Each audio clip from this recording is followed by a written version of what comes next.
Mother-in-law keeps inviting hubby's ex until he finally bans her at MIL's birthday.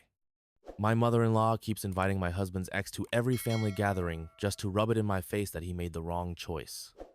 It finally blew up when my husband had enough at her birthday party and put an end to it once and for all. To give you some background, I am Olivia, 28 years old, and I've been married to my husband Jason, also 28, for 2 years now.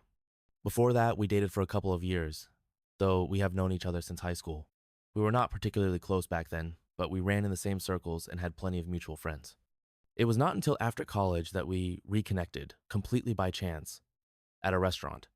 We exchanged numbers, went out a few times, and before we knew it, here we are, almost 4 years later. Before me, Jason was with a girl named Ashley. She was a year younger than us and had been his girlfriend since middle school. I remember seeing them together a lot back then, though I was never really involved in their relationship.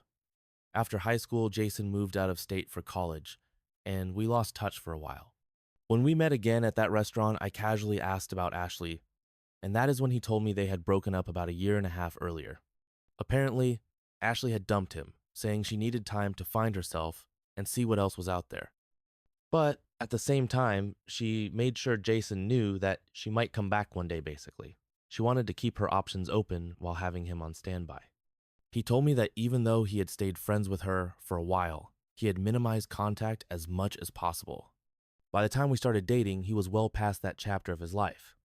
And I started to see him differently, too. He had grown up a lot since high school. Jason and I clicked effortlessly.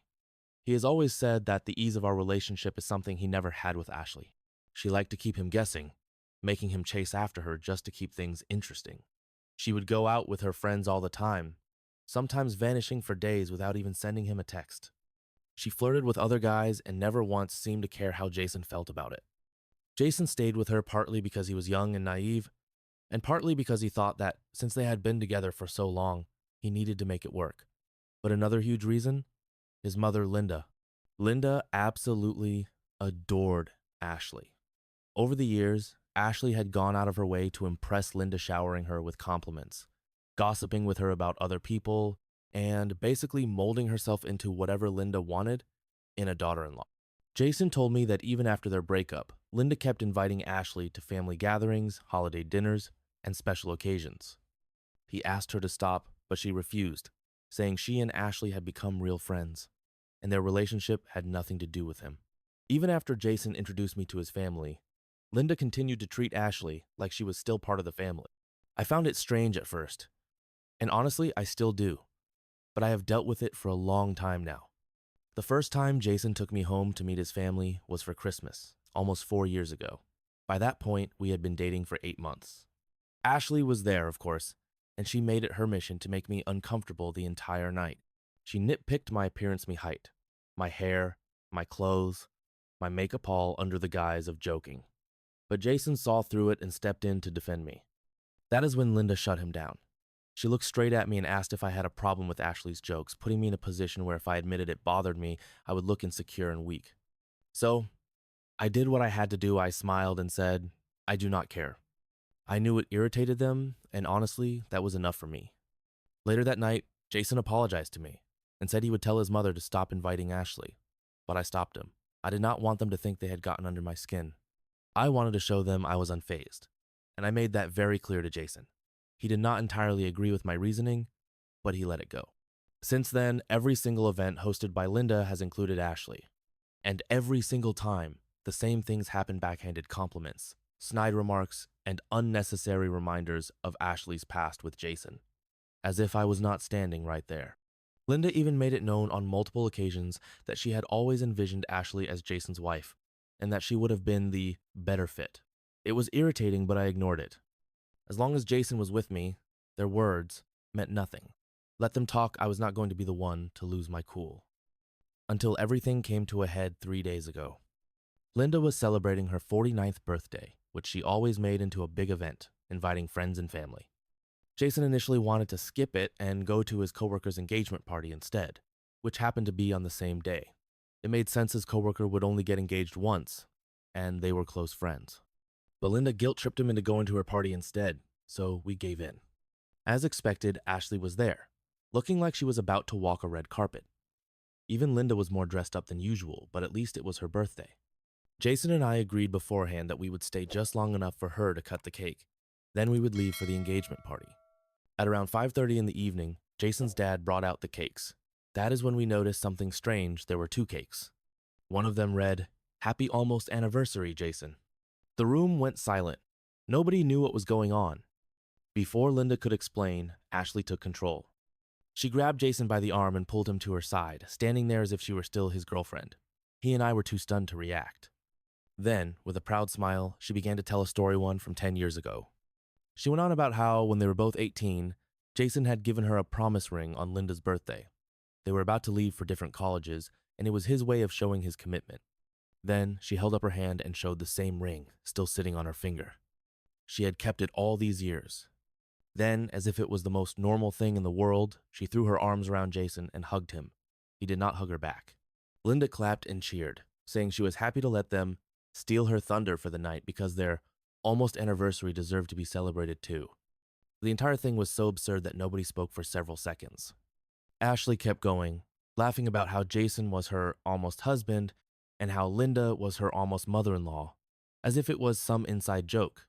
Then, Linda cut the anniversary cake, fed a piece to Ashley, and then turned to feed Jason. But just as she brought the cake near his mouth, he backed away. Linda looked confused. "What is wrong?" she asked. And that was the moment everything exploded. The whole situation was so unbelievably ridiculous that Jason and I just stood there, dumbfounded, mouths hanging open, much like everyone else in the room. Nobody said a word for a solid minute. Because, honestly, what could you even say to something this absurd? Ashley kept running her mouth, laughing as she called Jason her almost husband, and Linda her almost mother-in-law. Like this was some kind of inside joke that we all needed to be in on. Then, just when I thought it could not get any worse, Linda picked up the knife and cut the so-called anniversary cake. First, she handed a piece to Ashley, who ate it with a smug little smile. Then, she turned to Jason, holding out a slice, expecting him to take a bite. But something must have finally clicked in Jason's head, because instead of going along with it, he stepped back. Linda frowned, clearly confused. "What is wrong?" she asked.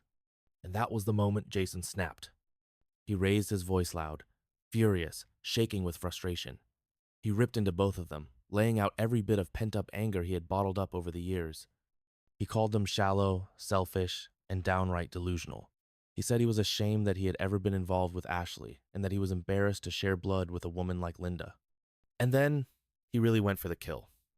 He told them they were the trashy kind of people he never wanted to associate with again. I will be honest, I was shocked to see him explode like that.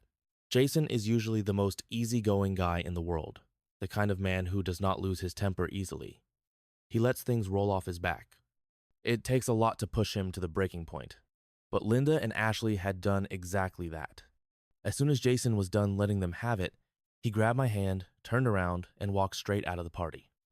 We got into a cab and headed to his coworker's engagement party instead. I tried to talk to him during the ride, but he was visibly upset. His jaw was clenched, his fist tight. He stared out the window and, without looking at me, said, "I do not want to talk about them right now." So, I dropped it. At the engagement party, he seemed to loosen up a bit. He saw his friends, had a few drinks, laughed a little. I could see the tension fading away, and it made me feel so much better.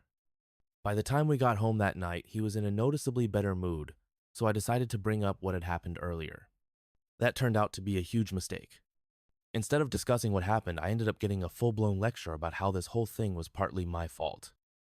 When I brought up the ridiculousness of Linda and Ashley's cake stunt, Jason agreed that they had humiliated me on purpose.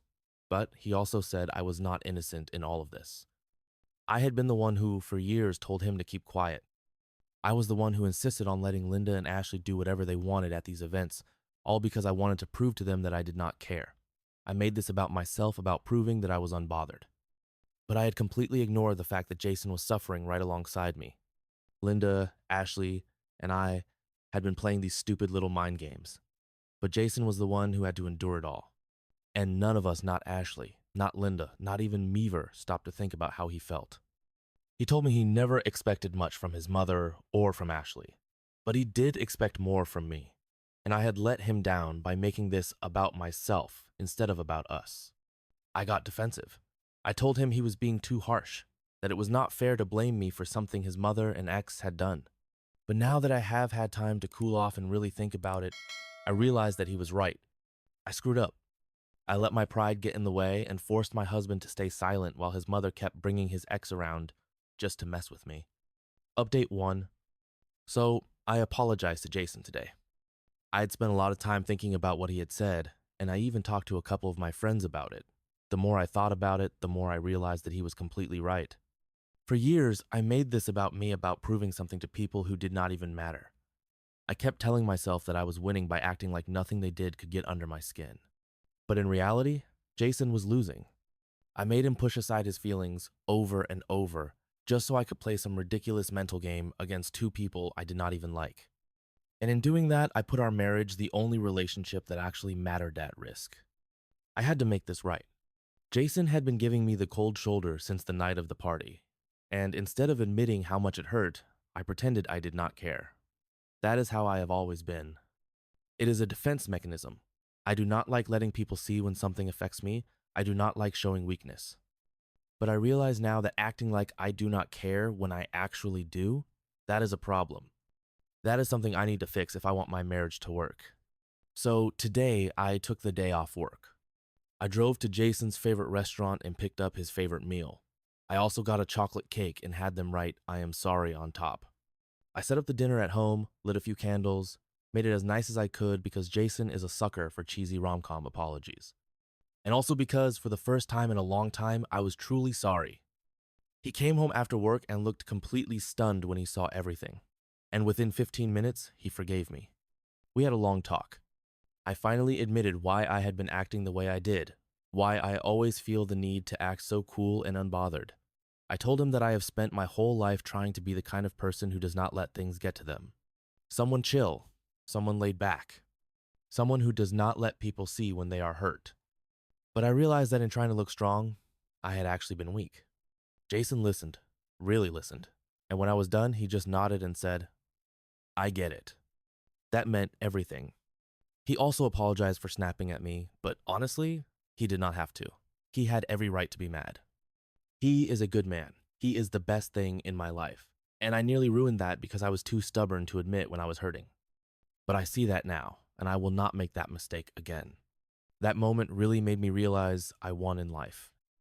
After dinner, Jason and I finally sat down and talked about what had gone down at his mother's birthday. Up until then, I had been so caught up in our fight that I had not even given much thought to Ashley or Linda. I had not heard a word from either of them since the disaster of that night, and honestly, I assumed they would just stay quiet and let things settle. But of course, that would have been too simple. Linda had been texting Jason nonstop, blowing up his phone, demanding that he apologize to Ashley, who was apparently beside herself with grief over the way Jason had spoken to her. I had to bite the inside of my cheek to keep from rolling my eyes as I skimmed through the messages. Linda was going all in, trying every manipulation tactic in the book. She insisted that the cake stunt was just a harmless joke and that Jason had taken things way too far. But I was not buying it. They knew exactly what they were doing that night. They wanted to humiliate me, and they did not expect Jason to react the way he did. Now, instead of taking responsibility, they were trying to rewrite the whole thing as some kind of misunderstanding. They wanted to paint us as the villains, the overly sensitive, dramatic ones who could not take a joke. They wanted to humiliate me in front of everyone. That is why they did it. And now that it had blown up in their faces, they were scrambling to make Jason feel guilty for putting them in their place. Linda had been relentless with her texts, but Jason had been ignoring her completely. And today, after I read them, we both agreed. We were done. We blocked Linda. We blocked Ashley. We decided that we wanted nothing to do with them anymore. Update 2. 3 days ago, Jason and I blocked Linda and Ashley on every single social media platform. Jason also told his dad that he was done with his mother and did not want to speak to her anymore. His dad understood, but at the same time, he made it clear that he was not going to step in. He loves his wife. He is not going to leave her. So, as he has always done, he is going to stay out of it completely.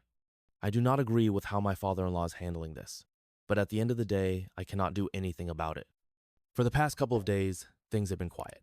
Jason and I were finally feeling like we could breathe again. And then, earlier today, Jason suddenly called me while I was at work. He sounded panicked. He said he had just gotten a call from his Uncle He's mother, had fallen down the stairs and broken her leg. She was in the hospital. Jason did not even hesitate, dropped everything and rushed there immediately. And of course, I left work and went straight there too. But the second we arrived at the hospital, we knew we had been played. Before we even made it inside, Linda appeared completely fine. Because she was fine. Because she had never fallen down the stairs at all. She and Ashley had been waiting for us in the parking lot, and the second they saw Jason, they came rushing up, talking to him like nothing had happened. Like they had not just faked a medical emergency to get his attention. Ashley launched straight into some long-winded speech about how everything that happened at the party was meant to be funny, that it was just a prank. She said she never meant to offend him, while Linda nodded along in agreement. Jason let them talk, for maybe a minute. Then he looked Ashley dead in the eye, and in the calmest, coldest voice I had ever heard from him said, "Go to hell." Then he turned to his mother and told her to fuck off, right to their faces, and he walked away. I did not think Ashley or Linda could possibly look more shocked than they had at the party, but wow, did they prove me wrong. We got to our cars, and before we could even get inside, Linda started screaming. But we did not stick around to listen. I am sure she was cursing us out, but it did not matter. Because at the end of the day, she had just pulled one of the most manipulative stunts imaginable. Lying about an injury, pretending to be in the hospital, all just so Jason would unblock her. It was disgusting. Jason went home after that. He was too emotionally drained to do anything else. I unfortunately had to head back to work. And while I was there, I got a call from a number I did not recognize. It was Linda. I had not even said hello before she launched into a full-blown screaming fit. 15 straight seconds of high-volume, unfiltered profanity. I was so caught off guard that I actually let her go on longer than I should have before I finally hung up. I blocked her number right after that. Honestly, I do not even know why she was mad at me. I had nothing to do with Jason's decision to cut her off. She did that to herself. Update 3. After work, I got home and finally had the chance to sit down and talk to Jason about what had happened. He told me that he had taken things a step further. He had blocked the rest of his family members who were still close to Linda, including his uncle. Because now, it was obvious that Linda would go to any lengths possible to get Jason back under her control. At this point, the only thing we could do was cut her out completely. Right now, we are not in a position to file a restraining order. It is not like she is actively stalking us or making threats. But if she keeps this up, it is something we might have to consider. Jason did talk to his dad one last time, letting him know what had happened, and his dad still refused to step in.